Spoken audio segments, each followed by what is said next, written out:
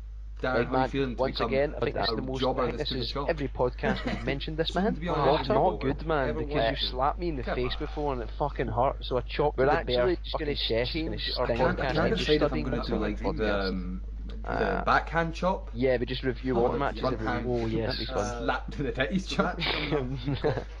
Yeah, punishment. Don't do that. Actually, if you did the slap to the titties, it'd be too much jiggle, and I wouldn't like it. Some damage on the YouTube channel with some storyline. How you feel to become a jobber that's took a chop? We'll get some nice editing. Not good, man, because you slapped me in the face before and it fucking hurt. So a chop to the bare fucking chest is going to sting. I can't decide if I'm going to do like the backhand chop or the front hand. Oh yes. Slap to the titties chop. December, but that's why I always say. Yeah, don't do that. Actually, if you did the slap to the titties, there'll be too much jiggle, and I wouldn't like it. You know what, mate? You could do after an WWE binge, do some more indies like Bola. That'd be fun. We'll get some nice Dragon off and Bola, mate, and I love seeing Dragon off. But definitely that would be fun, and then it'll be great as usual. Check out the World Tag League in Japan this week. There's some Bola's an interesting one this year, and people were kind of putting it out there as saying it's one of the weakest lineups, and I think that's why it could be really, really good. There's always stuff going on because when they know that they have to impress, you know what, mate? It'd be good to do after an WWE binge, do some more indies. Oh, it's going to be amazing. It'll be fun, and it's nice to see new guys who've not seen WWE before. You're going to be seeing get the state, and it'll be great as usual. Yes. Yeah, there's some. Bola's an interesting one this year, and hopefully people were kind of putting it out there as saying it's one of the weakest lineups, and I think that's why it could be really, really good. Because when they know that they have to impress, it's coming out soon. We have to get a copy and all that, but we'll get it, and we'll get it. Yeah. Oh, it's going to be amazing, man. And it's nice to see new guys who've not seen WWE before. You're going to be seeing get the state fans, I think. Hit us up with some questions. Hit us up with your wonders. If there's a wrestler there that you want us to take a particular look at, so that's something I'm interested in doing sometime on the podcast, as well as doing maybe a spotlight on a certain wrestler. Hopefully we'll get it recorded. Might not be this or if there's some company. Hit us up with your thoughts, your suggestions. It's coming out soon. We have to get a copy and all that. As long as it's not watching Jinder Mahal's title run again, I am okay. So you know it. And by Shane McMahon's top 10 matches, I'm not like I say. Out there, fans. Apart from hit us up with some questions. Hit us up with your wonders. Like, and thanks for if there's a wrestler there that you want us to take a particular look at, and that's something I'm interested in doing sometime in the podcast, as well as doing maybe a spotlight. Yeah, man, 100%. And you can give us a follow on Instagram at Studying Spandex Podcast, and give us a like on Facebook, same name. Yeah, so yeah. Keep updated and keep us updated on the fucking wacky world of wrestling, as we like to say. And have a lovely week. Until next time, Doug Bag. Apart from that, and I guess I'm Jobber Darren this week. Chopster Darren. Yeah, man. Where we're enjoying the Chopster Darren. See you soon. The podcast as we go along, aren't we? Yeah, man, 100%. And you can give us a follow on Instagram at Studying Spandex Podcast, and give us a like on Facebook, same name. Yeah, and so yeah. Keep updated and keep us updated on the fucking wacky world of wrestling, as we like to say. And have a lovely week. Until next time, Doug Bag.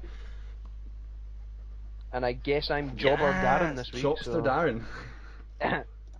Chopster Darren. See you soon.